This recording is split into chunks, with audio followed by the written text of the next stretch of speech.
જય અંબે, જય વિશ્વકર્મા. હવે આ વાત કરી રહ્યો છું મારા પરમ મિત્ર બળવંતભાઈ પરમાર એડવોકેટ માટે.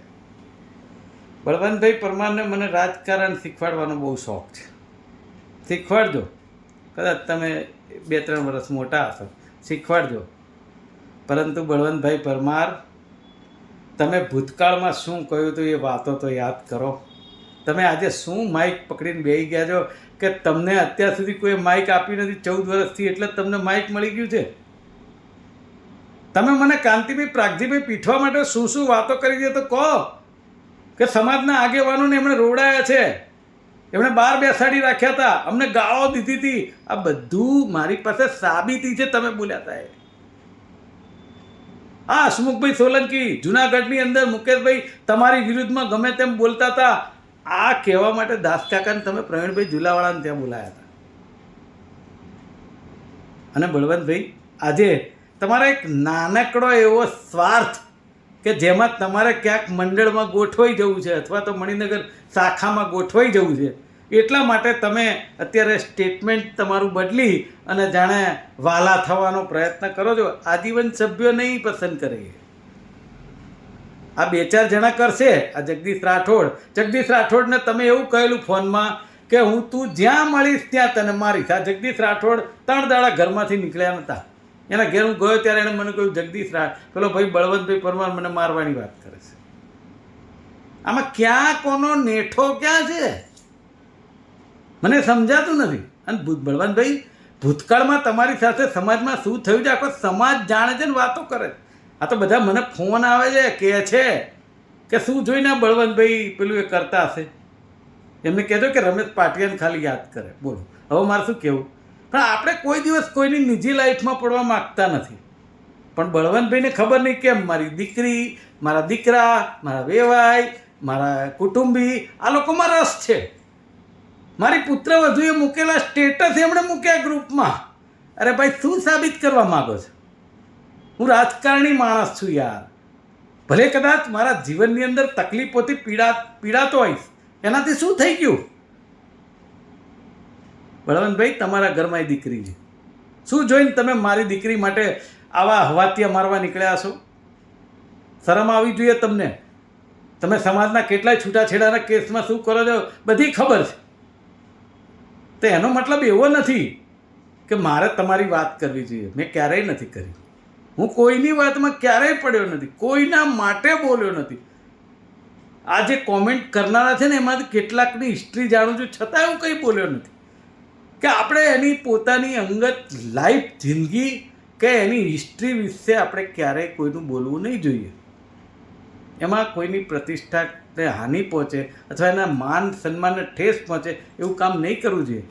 પણ બળવંતભાઈ પરમાર, તમને જે માઇક મળ્યું અને તે જે તમે કાયદાની ભાષાઓ બતાવવા માંડ્યા, તમે એ ગોરધનભાઈની જોડે બેઠા છો, મકવાણાની જોડે, કે જેણે ફ્રોડ કર્યો છે સમાજ સાથે. અને એ માણસ મને કાન કજૂરો કહે છે. હવે એ કાન કજૂરો એમને કેવો કહીડે છે ને, એ તો ભવિષ્ય બતાવશે. પણ બળવંતભાઈ, તમે એવું કહ્યું હતું કે આ ગોરધન કોઈ વકીલ નથી, કોર્ટમાં અમારી સામે પટ્ટાવાળાની જેમ આંટો મારા છે. આ તમારા શબ્દ હતા. અમને તો ખબર ના હોય કોર્ટમાં તમે શું કરતા હોય. અને ગોરધનભાઈ જ્યારે આવે ત્યારે હું વકીલ છું. સારું ભાઈ, તમે વકીલ, અમારે શું મતલબ છે વકીલ હોય કે ના હોય. મને ખબર નથી પડતી કે બળવંતભાઈ, તમારાથી આ ઉમ્મીદ નહોતી. જ્યારે મને તમારી સાથે બેસવાનું થયું ને, પ્રવીણભાઈ ઝુલાવાળાને ત્યાં કે આપણા વિજયભાઈને ત્યાં, રાઠોડને ત્યાં, ત્યારે હું એક સારી નજરે મારી તમારા ઉપરની છાપ હતી. મને જરાય આશા નહોતી કે બળવંતભાઈ પરમાર, તમે આ લેવલે, આ હદે, તમારો કયો સ્વાર્થ છે મને કંઈ ખબર નથી અંદરથી.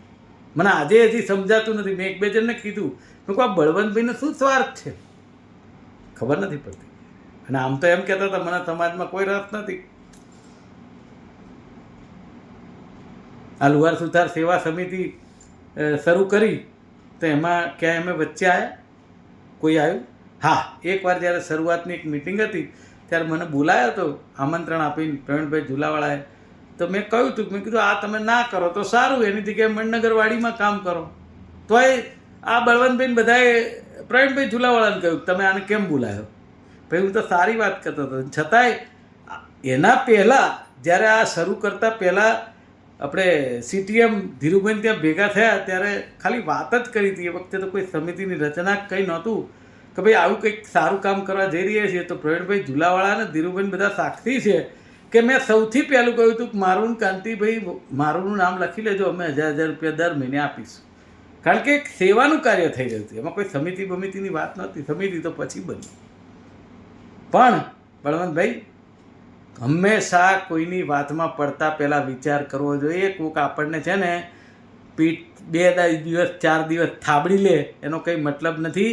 આ હસમુખભાઈ સોલંકી કોઈનો થયો નથી ને થશે નહીં. આ તમારી સમિતિને ડબલા સમિતિ કહેનાર હસમુખભાઈ સોલંકી છે. એ તમે જાણો છો ને, હું જાણું છું ને, પ્રવીણભાઈ જાણે છે ને, પેલા HK જાણે છે ને, બધા જાણે છે. હવે આજ તમે એની જોડે બેઠા છો. મને એમ થાય સમાજમાં અમુક લોકોનું તો મને કંઈ ખબર જ નથી પડતી કયો માણસ ક્યાં કેવી રીતે શું થાય છે. એની વે તમને જે ગમ્યું તે ખરું, હજી પણ તમને ગમે તે કરજો, બરાબર.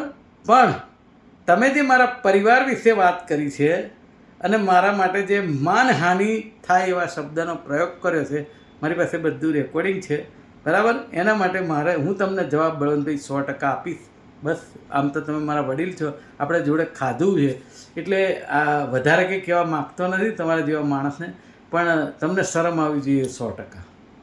જય અંબે.